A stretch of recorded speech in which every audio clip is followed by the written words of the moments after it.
8절까지 말씀입니다.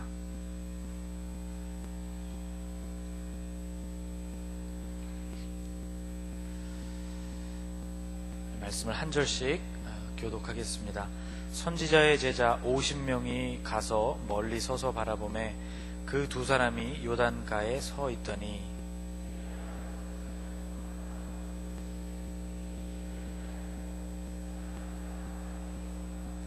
건너매 엘리야가 엘리사에게 이르되 나를 내게서 데려감을 당하기 전에 내가 내게 어떻게 할지를 구하라.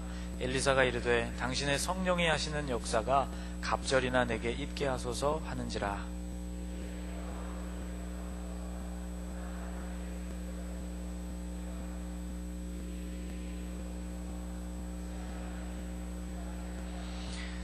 두 사람이 길을 가며 말하더니 불수레와 불말들이 두 사람을 갈라놓고 엘리야가 회오리 바람으로 하늘로 올라가더라.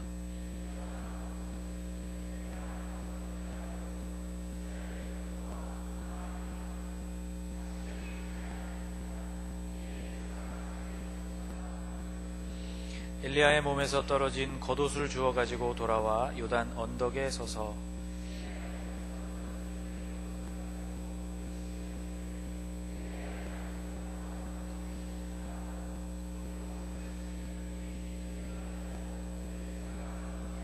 맞은편 여리고에 있는 선지자의 제자들이 그를 보며 말하기를 엘리야의 성령이 하시는 역사가 엘리사 위에 머물렀다 하고 가서 그에게로 나아가 땅에 엎드려 그에게 경배하고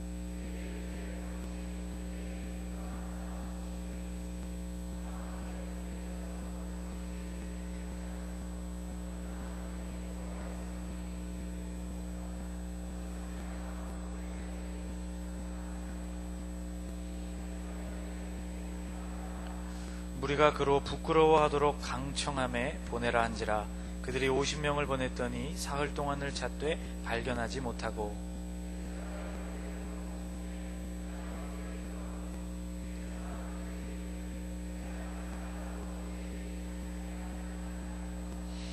아멘. 네, 우리 옆에 분과 인사하겠습니다. 사랑하고 존경합니다.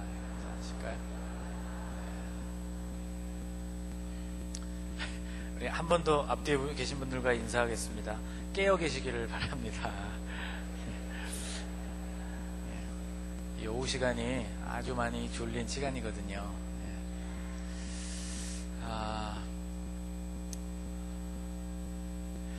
여러분, 엘리야는요 모든 선지자들의 모형이 되는 그런 선지자입니다.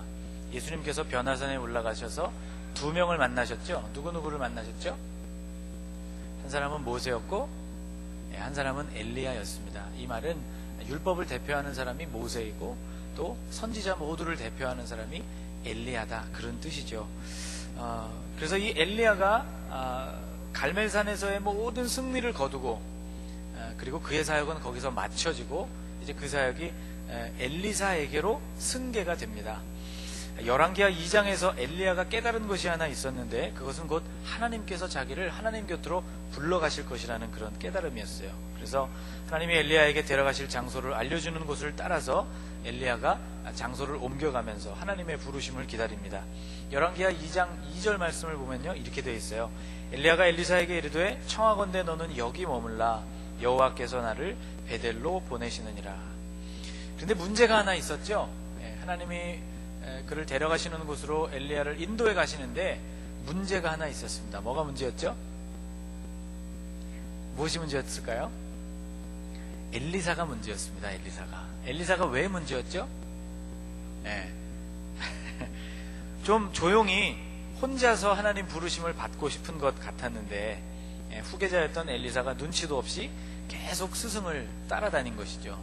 가는 곳마다 그림자처럼 따라갔던 거예요. 길갈에서 베델로 갈 때, 베델에서 여리고로 갈 때, 여리고에서 요단으로 갈 때 계속해서 그의 스승을 따라갑니다.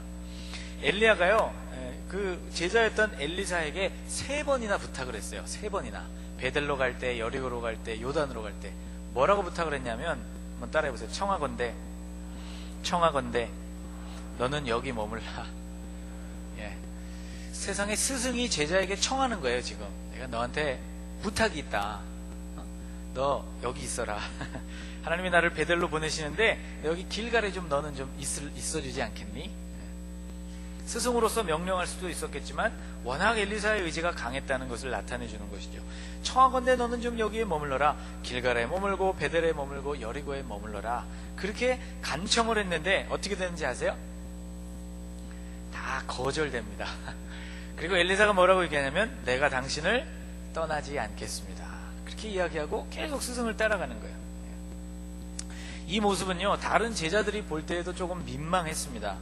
그래서 가는 곳마다 제자들이 이 엘리사에게 조언을 해요. 열왕기하 2장 3절에 보면 이렇게 돼 있어요. 베델에 있는 선지자의 제자들이 엘리사에게로 나와 그에게 이르되 여호와께서 오늘 당신의 선생을 당신의 머리 위로 데려가실 줄을 아시나이까? 이렇게 물어봤습니다. 이게 무슨 뜻이죠? 하나님께서 오늘 선생님을 당신의 머리 위로 데려가실 줄을 아십니까? 모르십니까? 이게 무슨 말이에요? 알지 않느냐? 그런 말이죠. 그럼 어떻게 하라는 거예요? 선생님 좀 그만 괴롭히라는 거죠. 네? 선생님 좀 놔드리십시오. 네? 조용히 하나님 부르심을 받게. 엘리사가 이 대답에, 이 요청에 대해서 여러분 어떻게 대답했냐면요, 기가 막힌 대답을 했어요. 저를 따라해보세요. 나도 또한 아노니, 나도 또한 아노니, 너희는 잠잠하라. 나도 또한 아노니 너희는 잠잠하라. 이게 성경에 좀 점잖게 표현이 돼 있어서 그렇죠. 요즘 말로 바꾸면은 이런 거예요. 저를 따라해보세요. 나도 아니까 입 다물어. 나도 아니까 입 좀 다물래? 좀 조용히 해줄래? 그렇게 이야기하는 것입니다. 끝까지 엘리야를 따라가는 이 엘리사에게 특별한 소원이 있다는 것을 엘리야가 깨닫고는 그에게 소원이 무엇이냐고 9절에 이렇게 묻습니다. 나를 내게서 데려감을 당하기 전에 내가 너에게 어떻게 할지를 구하라. 내가 너에게 뭘 해줬으면 좋겠느냐. 그런데 이때 엘리사가 구한 것이 참 놀라운 것이었습니다. 9절 그 뒷부분에 보면 이렇게 돼 있어요. 같이 읽어볼까요? 엘리사가 이르되 당신의 성령이 하시는 역사가 갑절이나 내게 있게 하소서. 당신의 성령이 일으키시는 그 역사가 갑절이나 나에게 있기를 원합니다. 자, 여러분, 엘리사가 구하는 것은 스승을 통해서 일하셨던 이 성령의 역사가 자신에게 있어서는 2배로 나타나는 일이었습니다. 꿈도 참 야무지죠, 그렇죠? 이 소원은 엘리야조차도 쉽게 대답해 줄 수 없는 그런 소원이었어요. 그래서 10절에 엘리야가 이렇게 대답합니다.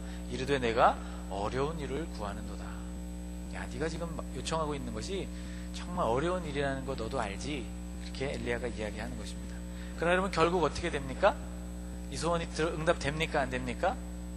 응답이 되죠. 엘리사에게 갑절의 영감, 성령이 일으키시는 역사가 2배나 그에게 더 머무르게 된 것이 성경이 오늘 우리에게 증언해주고 있는 내용입니다.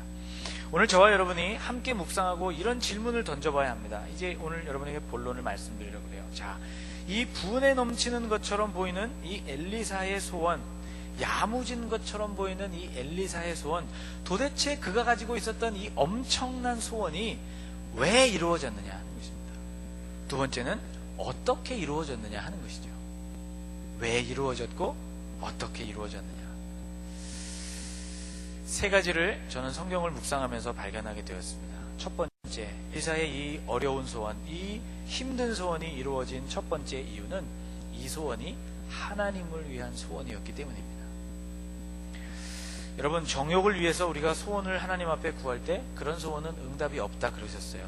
구해도 받지 못하는 것은 정욕으로 쓰려고 잘못 구하기 때문이다 그랬어요. 여러분, 그런 기도 드려보신 적 있으시죠? 이런 기도. 하나님께서 이번 계약건만 성사되게 해주시면, 하나님께서 이번만 우리 아이가 대학에 합격하게 해주시면, 하나님께서 이 병만 고쳐주신다면, 그런 기도 해보셨어요? 안 해보셨어요? 끄덕끄덕 하시는 분이 많이 계시네요. 자, 그렇게 되면 하나님이 이번만 그렇게 해주시면 내가 어떻게 하겠습니다. 그런 기도 우리는 자주 드립니다. 여러분, 그러나 기억하십시오. 이런 기도는요, 하나님을 주인으로 인정하는 바른 태도가 아닙니다.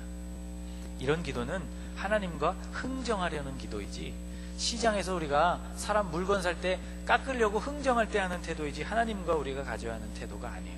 일찍이 성경에 보니까요, 야곱이 그런 기도를 드렸더라고요. 야곱이 뭐라고 기도했냐면 야곱이 서원을 했어요. 하나님이 나와 함께 계셔서 내가 가는 이 길에서 나를 지켜주시고 먹을 것도 주시고 떡도 주시고 입을 옷을 주셔서 내가 편안하게 아버지 집으로 돌아오게 하면, 그렇게 해주시면 여호와께서 나의 하나님이 되실 것이고 내가 이 기둥으로 세워놓은 이 돌이 하나님의 집이 되실 것이고 내가 하나님께서 나에게 주신 모든 것 중에서 10분의 1을 내가 반드시 하나님께 내가 드리겠습니다.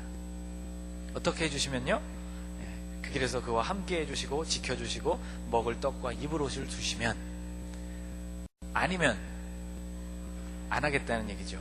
여러분, 하나님은 흥정할 대상이 아니시고 하나님은 우리가 따르고 순종해야 할 대상이십니다. 또 이런 기도도 있어요. 잘 들어보세요, 여러분.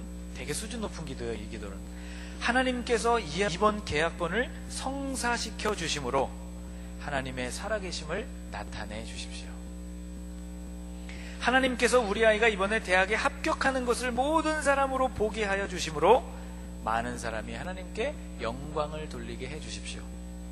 하나님이 이 병을 치료하여 주셔서 많은 사람들로 하여금 하나님의 능력을 보게 해 주십시오. 되게 근사하고 훌륭한 기도처럼 보여지지만 실은 이런 기도에도 문제가 많다는 것입니다. 무엇이 문제입니까? 내가 제시하고 있는 그 조건이 충족돼야만 하나님이 영광을 받으시는 분이기 때문이에요. 하나님이 그 계약권을 성사시켜 주시면 영광을 받고 아니면 영광을 받으시지 못한다는 것이죠. 합격해야 많은 사람들이 영광을 보게 된다는 거예요. 병이 치료받아야 많은 사람들이 하나님의 능력을 보게 된다는 조건을 걸고 있기 때문에 여러분, 이런 기도도 올바른 기도가 아닙니다. 여러분, 하나님은 어떤 조건과 어떤 영광, 어떤 상황에서도 영광과 찬송을 받으시는 분이십니다.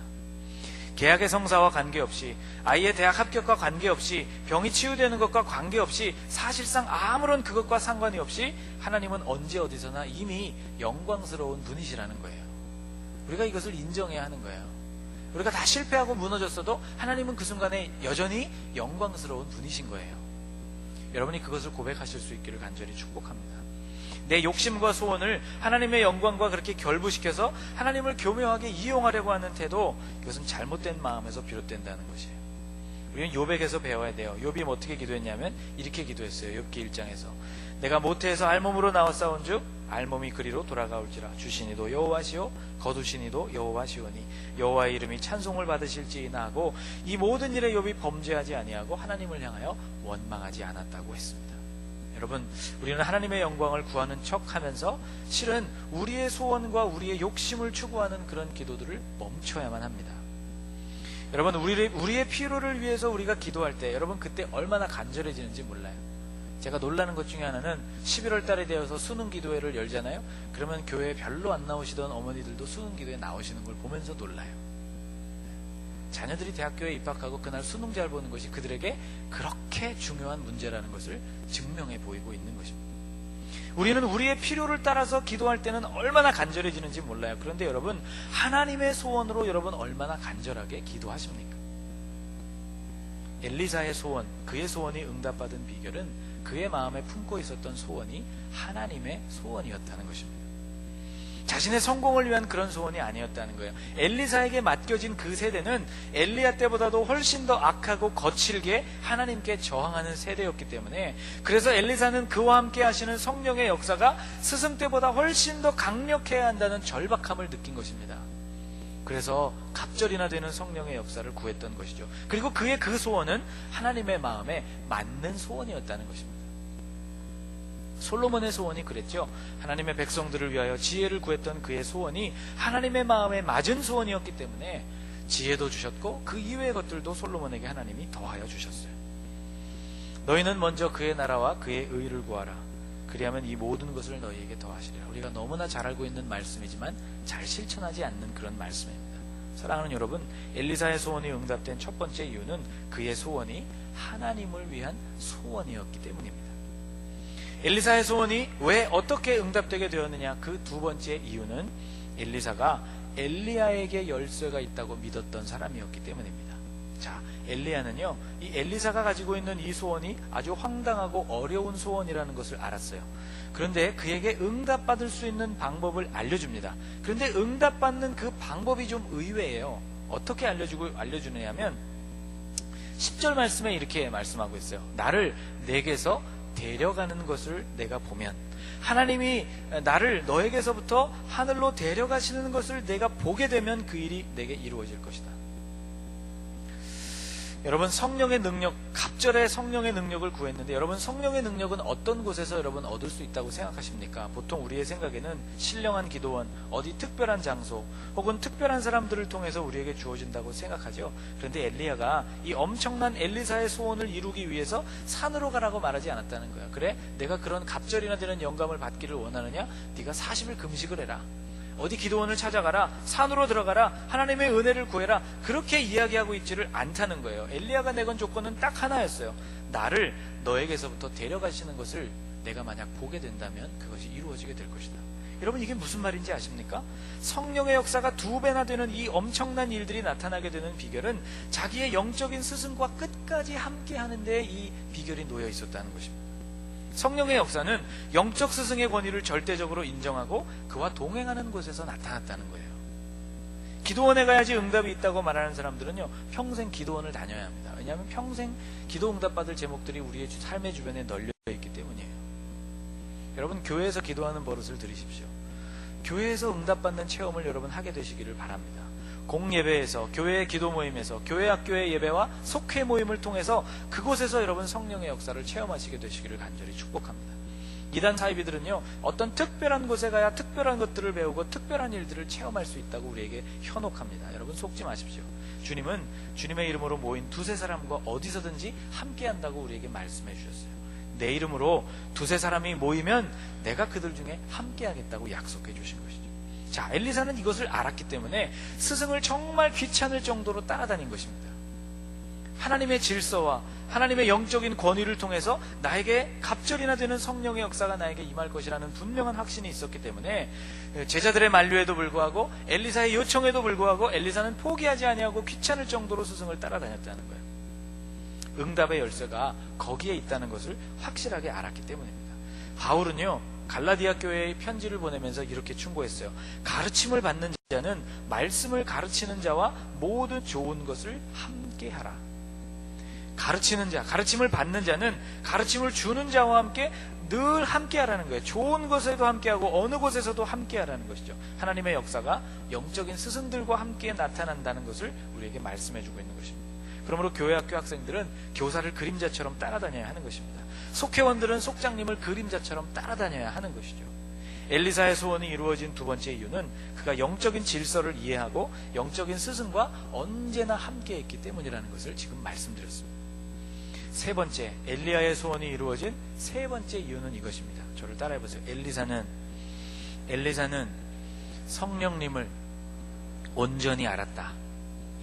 성령님에 대한 온전한 알미 엘리사로 하여금 그 소원을 이루어지게 했다는 것입니다. 자, 엘리야는 승천했고요. 엘리사는 엘리야에게서부터 떨어진 겉옷을 주어서 돌아옵니다. 그것으로 요단강을 치고 스승과 똑같이 요단강을 마른 땅으로 열고 그리고 돌아왔어요. 스승의 말대로 그에게 성령의 강력한 역사가 함께하게 된 것이죠. 이때 건너편에 있었던 제자들이 엘리사에게 이런 부탁을 합니다. 16절에 보면요, 이렇게 나와 있어요. 같이 한번 읽어볼까요? 그에게 이르되 당신의 종들에게 용감한 사람 50명이 있으니 청하건대 그들이 가서 당신의 주인을 찾게 하소서. 염려하건대 여호와의 성령이 그를 들고 가다가 어느 산에나 어느 골짜기에 던지셨을까 하나이다 하니라. 엘리사가 이르되 보내지 말라 하나. 그들의 간곡한 부탁을 간단히 정리하면 이런 거예요. 잘 들어보세요. 엘리야 선생님이 올라가시다가, 엘리야 선생님이 하나님이 일으키시는 회오리 바람을 타고 올라가시다가 혹시 떨어졌을까봐 걱정이 됩니다.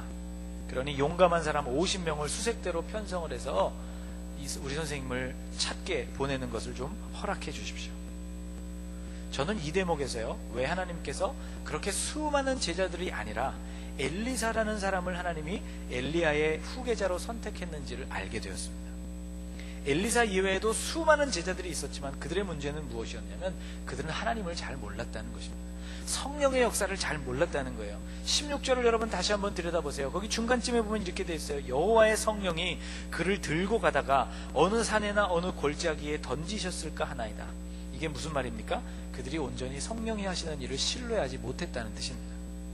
그들이 이해하는 성령님은 이런 분이었어요. 엘리야를 들고 가시다가 아차 하는 순간에 들고 가는 엘리야를 떨어뜨리시는, 실수하는 하나님, 그런 하나님으로 성령님을 이해했다는 것입니다.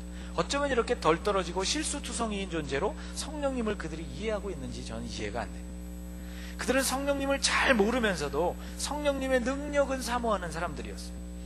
그 바로 앞절 15절 말씀에 보면요, 이렇게 되어 있어요. 엘리사가 놀라운 능력을 받고 그리고 요단강을 가르고 그들 앞에 나타나니 그들이 이렇게 이야기합니다.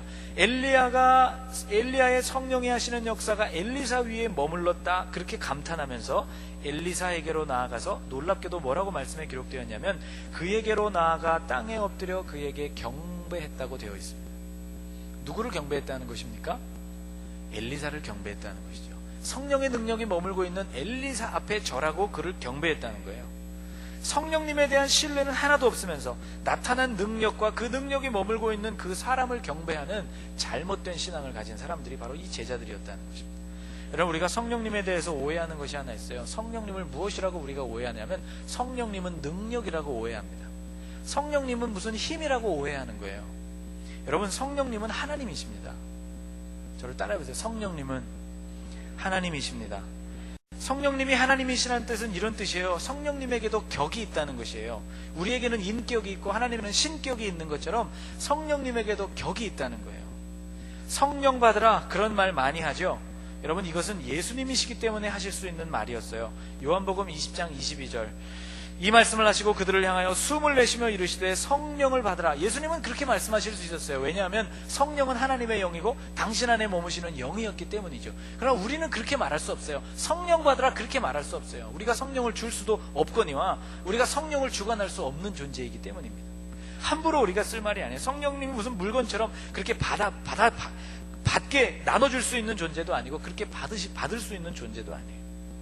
여러분, 그런 말은 우리가 안 쓰죠. 하나님 받으라, 하나님 받으라, 안 그러잖아요. 예수님 받으라, 안 그러잖아요. 근데 왜 이상하게 성령 받으라 그런 얘기를 합니까? 여러분, 성령님은 다 인격, 격이 있으신 존재. 그분은 하나님이세요. 성령님은 우리에게 임하시는 분이세요. 누가복음 4장과 사도행전 1장에 보면 주의 성령이 너희에게 임하셨으니 오직 성령이 너희에게 임하시면 이라고 고백하고 있어요. 하나님께서 엘리사를 선택하신 이유가 있다는 거예요. 그는 자기에게 주어진 사명을 정확히 알았다는 거예요.